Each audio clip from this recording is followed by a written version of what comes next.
Seigneur, ouvre mes lèvres, et ma bouche annoncera ta louange.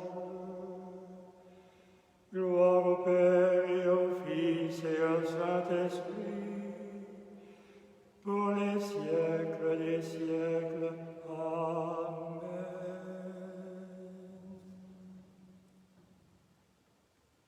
Oui, frères et sœurs, bonjour en cette nouvelle journée ensoleillée que le Seigneur nous offre pour nous tourner vers le Seigneur Jésus, le reconnaître, l'acclamer, l'adorer.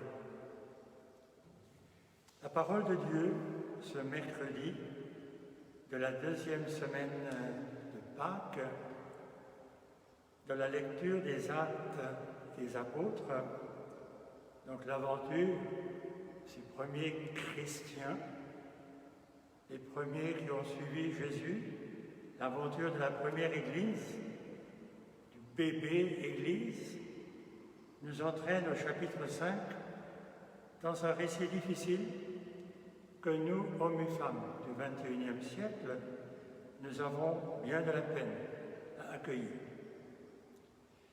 Il nous raconte les persécutions, les difficultés de cette annonce de Jésus-Christ, les oppositions, la violence. Nous n'aimons pas ces récits aujourd'hui, mais si vous le voulez, écoutons quand même. Lecture du livre des Actes des Apôtres au chapitre 5.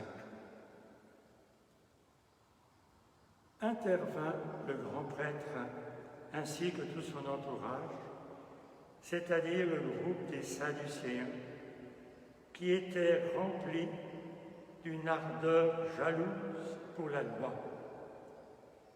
Ils mirent la main sur les apôtres et les placèrent publiquement sous bonne garde. Mais pendant la nuit, l'ange du Seigneur ouvrit les portes de la prison et les fit sortir. Il leur dit, « Partez, tenez-vous dans le temple, et là, dites au peuple toutes ces paroles de vie. » Ils l'écoutèrent. Dès l'aurore, ils entrèrent dans le temple, et là, ils enseignaient. Alors arriva le grand prêtre ainsi que son entourage. Ils convoquèrent le Conseil suprême, toute l'assemblée des anciens d'Israël, et ils envoyèrent chercher les apôtres dans leur cachot. En arrivant, les gardes ne les trouvèrent pas à la prison. Ils revinrent donc annoncer « Nous avons trouvé le cachot parfaitement verrouillé et les gardes en faction devant les portes. Mais quand nous avons ouvert, nous n'avons trouvé personne à l'intérieur. » Ayant entendu ce rapport, le commandant du temple et les grands prêtres, tout perplexes, se demandaient ce qu'il adviendrait de cette affaire. Là-dessus, quelqu'un vient leur annoncer « Les hommes que vous avez mis en prison, voilà qu'ils se tiennent dans le temple et enseignent le peuple. » Alors le commandant partit avec toute son escorte pour les ramener, mais sans violence, parce qu'ils avaient peur d'être lapidés par le peuple. Voilà donc, frères et sœurs, ce récit qui nous est offert aujourd'hui et qui va se poursuivre demain et après-demain. J'ai bien failli ne pas le prendre et prendre une autre parole, mais à la longue, je me suis dit que cela n'est pas en dehors de toute actualité. Voilà donc le grand prêtre avec le groupe des Sadducéens qui étaient les Sadducéens. C'était une aristocratie, c'était plutôt les gens très très bien qui possédaient la terre, qui défendaient le temple, l'ordre établi. Comme le dit le texte lui-même, ils étaient les défenseurs ardents et jaloux de la loi.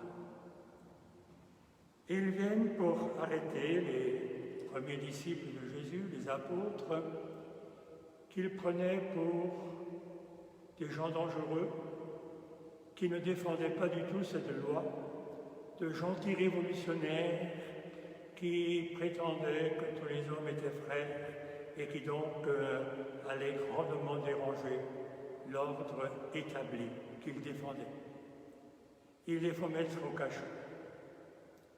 Mais voilà que nous avons en face celui qui est décrit comme l'ange du Seigneur et qui vient ouvrir le cachot, libère les apôtres, les voilà investis d'une autorité vraiment incroyable, et il les envoie prêcher avec autorité, avec conviction, et retenez bien ces paroles, il les envoie prêcher toutes ces paroles de vie. Les apôtres rentrent donc dans le temple dès le lendemain matin avec cette conviction qu'ils annoncent au peuple des paroles, un enseignement qui enfin va rendre la vie possible entre les hommes. Nous avons donc face à face cette ardeur pour une religion, l'image d'un Dieu, de la loi, d'un ordre établi, et les apôtres convaincus qu'ils annoncent au peuple les paroles de la vie. Alors quelques siècles plus tard, nous le savons bien, l'Église, quand elle deviendra libre, quand elle deviendra l'Église de l'Empire, va elle-même, au nom de ces paroles de la vie, devenir persécutrice, prendre un pouvoir sur les autres et défendre à son tour ce qui est décrit ici comme une religion ou comme une loi.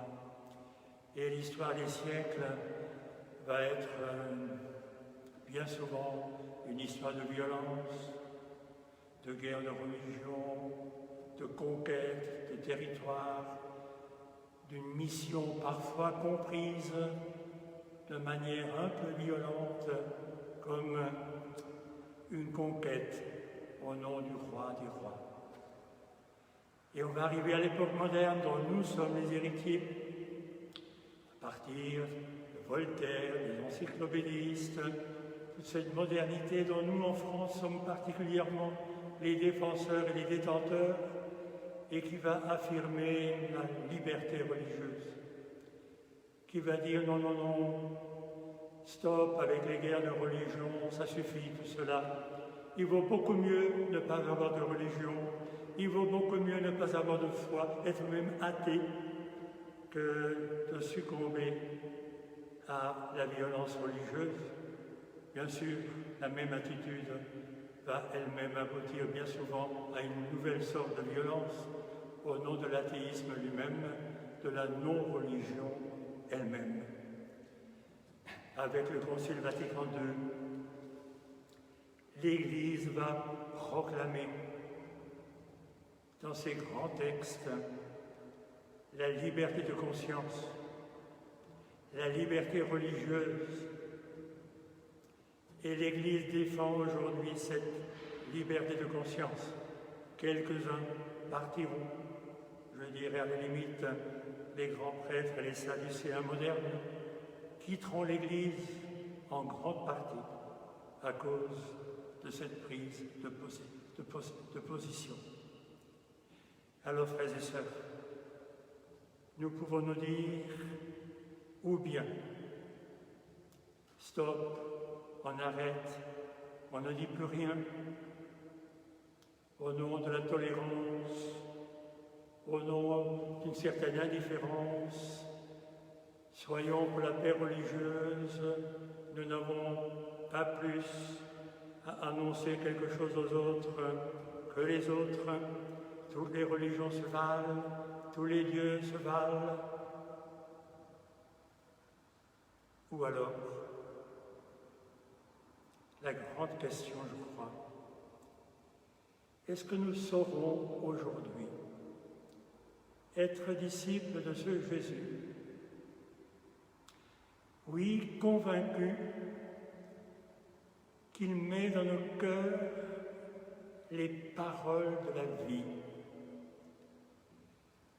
et apprendre à les annoncer, plutôt à en être les témoins par notre vie nous-mêmes, sans devenir, une fois de plus, les ardents défenseurs d'une loi. La question, je crois, qui se pose à nous, c'est est-ce que notre propre modernité nous permettra, dans une Église pacifiée, mais toujours convaincue, que le Christ a les paroles de la vie éternelle et qu'il n'est pas indifférent de croire en un Dieu tout-puissant ou alors de le suivre dans l'adoration de celui qu'il appelle son Père et qui aimerait tant faire de tous les humains ses enfants et des frères et des sœurs. Oui, laissons-nous interroger par cette parole. Intériorisons-la, méditons-la et demandons la grâce au Seigneur d'être aujourd'hui, humblement mais vraiment, pour nos enfants, pour les jeunes, pour tous, dans cette vérité de la liberté de conscience, de la liberté religieuse, mais d'être les témoins aujourd'hui des paroles qui donnent à l'humanité la vie et une possibilité de vivre. L'Église nous invite le même jour à prier un psaume qui est le psaume 96, et le titre du psaume c'est « Dieu, roi plus grand que tous les dieux ». Vous voyez déjà rien que dans ce titre tous les problèmes que cela peut poser. Quelle est cette grandeur? Quelle est la grandeur de Dieu, sinon celle d'être le Père, non violent, qui veut inviter tous les hommes à être ses enfants. Prions ce psaume. Le Seigneur est roi, exulte la terre, joie pour les îles son ombre, ténèbres et nuées l'entourent, justice et droit sont l'appui de son trône. Devant lui s'avance un feu qui consume alentour ses ennemis. Les cieux ont proclamé sa justice et tous les peuples ont vu sa gloire. Honte aux serviteurs d'idoles qui se vantent de vanité, à genoux devant lui, tous les dieux. Pour Sion qui entend, grande joie, les villes de Juda exultent devant tes jugements, Seigneur. Tu es Seigneur le Très-Haut sur toute la terre. Tu domines de haut tous les dieux. Haïssez le mal, vous qui aimez le Seigneur, car il garde la vie de ses fidèles et les arrache aux mains du mal. Une lumière est semée pour le juste et pour le cœur simple, une joie. Que le Seigneur soit votre joie, homme juste, rendez grâce en rappelant son nom très saint. Oui, demandons la grâce de cette justice qui n'est pas celle de la violence, mais qui est celle de la vérité, de la bonté, de l'adoration du Seigneur de l'univers. Et avec le Seigneur, avec le Christ, qui nous a donné de le reconnaître, de le proclamer comme le Père. Notre Père, qui es aux cieux, que ton nom soit sanctifié, que ton règne vienne, que ta volonté soit faite sur la terre comme au ciel. Donne-nous aujourd'hui notre pain de ce jour. Pardonne-nous nos offenses, comme nous pardonnons aussi à ceux qui nous ont offensés. Et ne nous laisse pas entrer en tentation, mais délivre-nous du mal, car c'est à toi qu'appartiennent le règne, la puissance et la gloire, pour les siècles des siècles. Amen. Et que le Seigneur Jésus fasse de nous aujourd'hui, frères et sœurs, des témoins véritables, humbles, vrais, j'allais dire les successeurs des apôtres, eux qui n'ont pas succombé à la violence, mais qui ont continué avec conviction à annoncer les paroles de la vie. Le Seigneur soit avec vous et avec votre esprit, et que le Dieu Tout-Puissant vous bénisse, le Père, le Fils et le Saint-Esprit. Amen. Demeurez et soyez tout au long de cette journée dans la paix. Bonne journée.